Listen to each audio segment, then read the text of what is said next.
18. novembrī Latvijas valstī 107 gadi. 107 izcils personības, 107 izcili Latvijas cilvēki. Mums atbild uz jautājumu, ko tev nozīmē Latvija. Un šoreiz šo jautājumu lūdzu atbildēt Starptautiskās informātikas akadēmijas profesoram Edvīnam Karnītim. Patiesībā viņš ir bijis visu iespējamo Latvijas premjera padomnieks un visu iespējamo ekonomisko jautājumu tāds bidītājs nevienmēr veiksmīgi, ja būtu visu klausījušies, ko tu iesaki, tas būtu bijis daudz labāk. Izstāsti, ko tev nozīmē Latvija? Ko nozīmē Latvija, ko nozīmē valsts? Sāksim ar to, ka Luis 14. teica, valsts tā esmu es. Mēs tā neteiksim, mēs teiksim, valsts tie esam mēs visi, faktiski. Un to, ko man nozīmē, un to, kā es gribu teikt, vai valsts funkcionē labi, vai viņi iet uz augšu, vai viņi attīstās, bet es teikšu, ja cilvēkiem dzīves kvalitāte pieaug, tad ir viss kārtībā. Tas ir galvenais, kas raksturo valsts manā skatījumā. Paskatīsim dažus aspektus, vai ne visus nosaukt, mums nebūs laika, bet dažus būtiskos paskatīsim, kāda mums viņa pat labam ir, kur mums ir labi un kur mums arī nav tik labi. Sāksim ar veselību, kas jebkuram cilvēkam, kā valsts sastāvdaļai, ir būtiskākais moments. Ir mums pasaules līmeņa mediķu sasniegumi, mēs par viņiem ik pa brīžam dzirdam, taču vidējais paredzamais mūža ilgums ir mums tikai 53 gadi, veselīgā mūža ilgums. Tas nozīmē, ka pensijā cilvēks aizies strādājis 12 gadus, jau tāds nopietni slims vai pat uz invaliditātes robežas. Modelēšana parāda, ka ja veselības sistēma būs perfekta, tad mums katru gadu pāragri nemirt apmēram 4000 cilvēku. Šis pats modelis tālāk pasaka to, ka galvenā vaina ir tā, kad veselības finansējums ir daudz pa mazu un kad viņai būtu vajadzīgi vēl apmēram 3 miljārdi šodienas cenās. Tas mums trūkst. Taču ir arī sistēmas vaina, un apmēram 15%, kāds 600 cilvēki medicīnas sistēmai jāņem uz sev viņas nepilnīgas un nelabas funkcionēšanas dēļ. Kas man uzreiz krīt acīs, tas ir finansējuma liels trūkums primārai veselības aprūpei. Ja Eiropas vidējais cipars ir, kad ir primāra aprūpe finansējums apmēram 3/4 no slimnicām, tad pie mums tas ir 39%. Ja tas būtu, tad manā skatījumā būtu rindas mazāk, diagnostika pieejama, slimības nebūtu ielaistas, hospitāļiem būtu mazāk darba un arī cilvēki pāragri nemirt nost.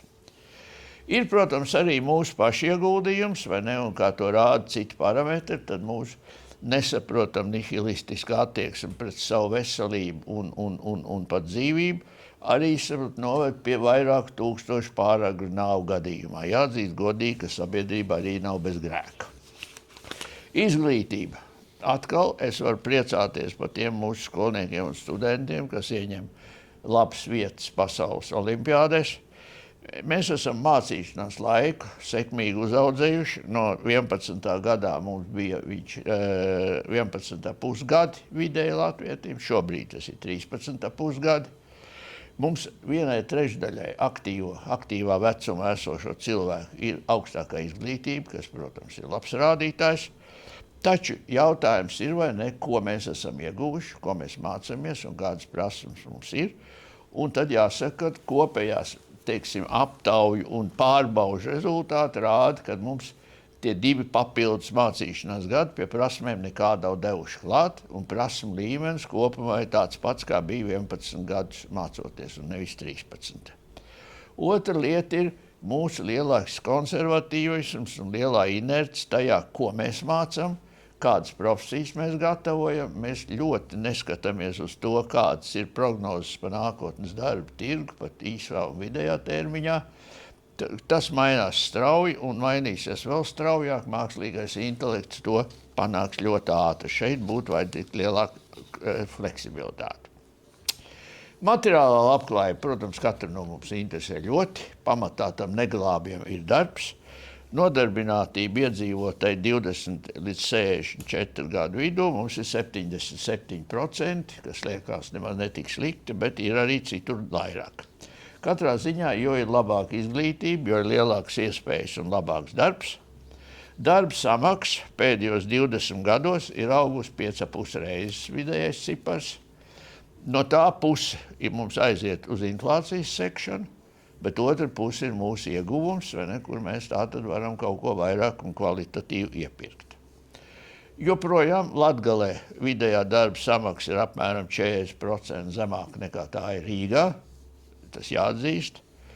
Kas mums ir slikti? Produktivitāte mums ir ļoti zema, viņi ir tikai 2/3 no Eiropas kopējā līmeņa, un atkal Latgalē viņi ir daudz zemāk nekā Rīgā, taču kas ir interesants, rezultātā Latgales dodarbinātais, Latgales darba cilvēks par to pašu produktu, par to pašu padarīto darbu saņem vairāk nekā rīznieks.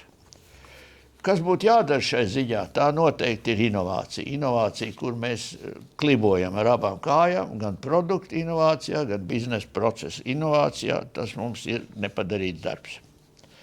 Mājoklis ir katram būtiska lieta.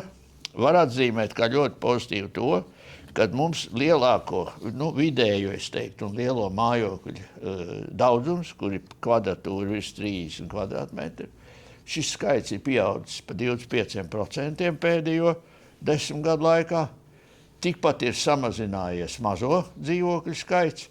Kopējais daudzums nav daudz mainījies, tur kaut kāda 1,5%, bet tas arī nebūtu nekas kritisks, ņemot vērā tās demogrāfiskās tendences, kādas mums ir, un iedzīvotāju skaita samazināšanas. Bet tātad vispārējie dzīves apstākļi vidējie ir tomēr labojušies diezgan labi.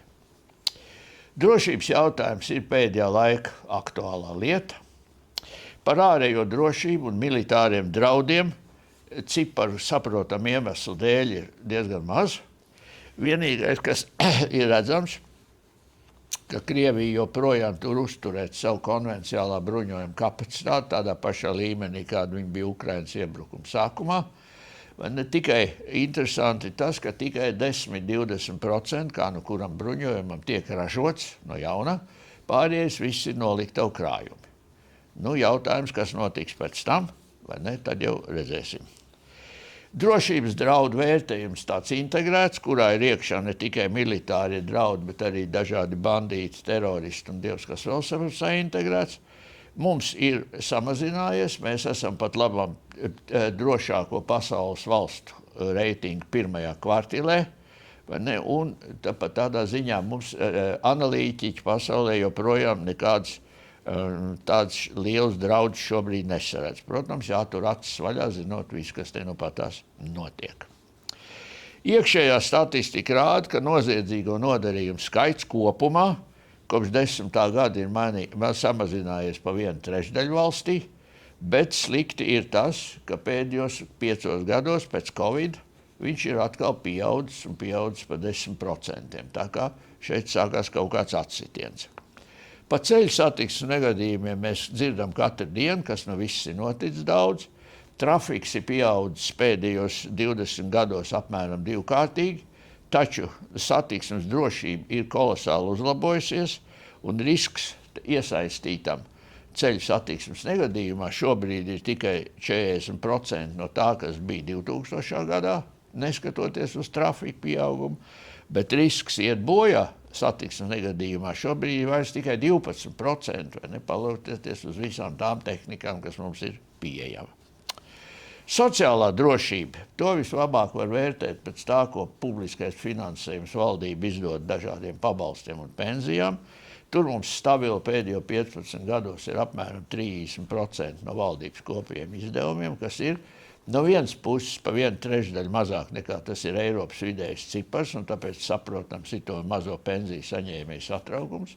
No otras puses mums jau sāk veidoties diezgan aktīvs cilvēku slānis, kurš saka, ka man vairs nav vērts strādāt, es jau varu iztikt ar visiem tiem pabalstiem, ko es saņemu, un man gandrīz vai pietiek. Tātad te ir tāda dilema, vai ne, kā tas tagad iet kopā. Un pēdējais aspekts, kuru mēs gribētu pieskartot, ir ilgtspējas jautājumi. Un jautājums par to tātad man ļoti gribās, lai mani bērni dzīvotu labāk par mani un tepat Latvijā. Lūk, šajā gadījumā ir pāris cipari, kas man vieš tādas dikti pārdomas, proti tāds ir valsts nestabilitātes riska indeks, kurš ir mums arī palielinājies, mēs esam stabilāka valsts. Mēs esam atkal pirmajā pasaules valsts kvartīlē pēc stabilitātes, taču ir atzīmēti divi aspekti, kas mums šo lietu dikti traucē un pie tam ar augošu iespaidu, kas varētu mūs arī no tās kvartīles stumt laukā. Un proti, tās ir sabiedrības šķelšanās, sabiedrības grupa, tāds savstarpējie kašķi, aizvainojumi, draudi viens otram un tā tālāk, kā nu to visu var nosaukt. Mēs labi zinām, kā tas te pie mums ir. Un otrs ir augošā smadzeņu noplūde. Vairs nevis darba spēku, nevis darba roku, bet smadzeņu noplūde. Vai ne? Tā ir jau, protams, valstī stipri liels riska faktors. Vēl viens cipars, tas ir ekonomiskās lejupslīdes risks, cik tātad valsts ir stabila pret visādām krīzēm, vai ne, kuras mēs zinām notiek ik pa brīžam, cik mēs to daram izdarīt. Jā, viņš ir atkal audzis visu laiku, un atkal kopš Covid laika, kopš 20. gadsimta šis te risks ir palielinājies par 13%. Vai ne? Kāpēc? Varam domāt. Valdības efektivitātes rādītāji, kur ir integrēti daudz, kas viss kopā, kā tur nu valdība strādā, ir augsts daudzkārtīgi, un mēs atkal esam pirmajā kvartīlē tūmā, bet ne iekšā, jo kopš krīzes laikiem, kopš 19. gada ir kritums valdības efektivitātei 35%. 35%, kas mūs ir no pirmās kvartīles izstūms laukā. Tā ir nopietns jautājums, vai ne šāds, kāpēc tā? Vide, kā vienmēr, vai neilgtspējai pieminēt, vides integrētais vides veiktspējas indeks, kurā ir saintegrēti kopā kādi 50 rādītāji, daba, piesārņošana, klimats un viss pārējais, ir pirmā kvartīle, atkal ir labi pasaulē, taču progress nav. 10 gados progresa nav nekāda, mēs varam arī stumties tur uz leju. Un pēdējais ir resursu izmantošana.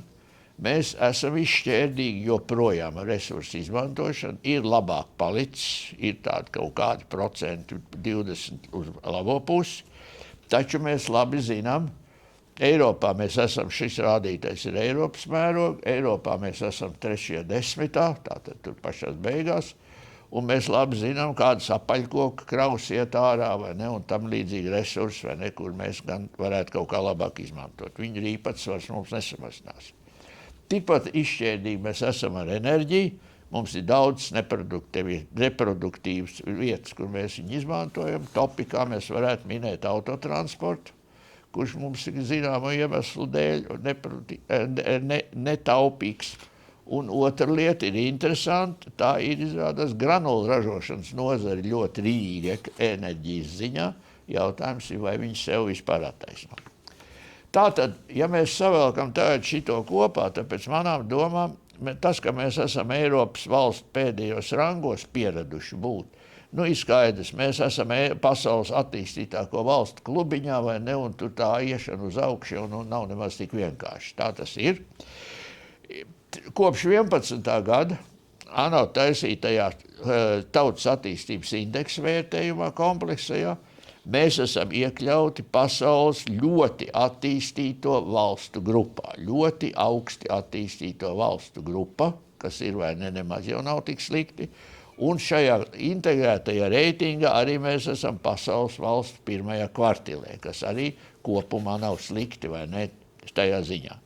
Nenoliedzam, ka mums vājo punktu vēl ir daudz, par to nav runa.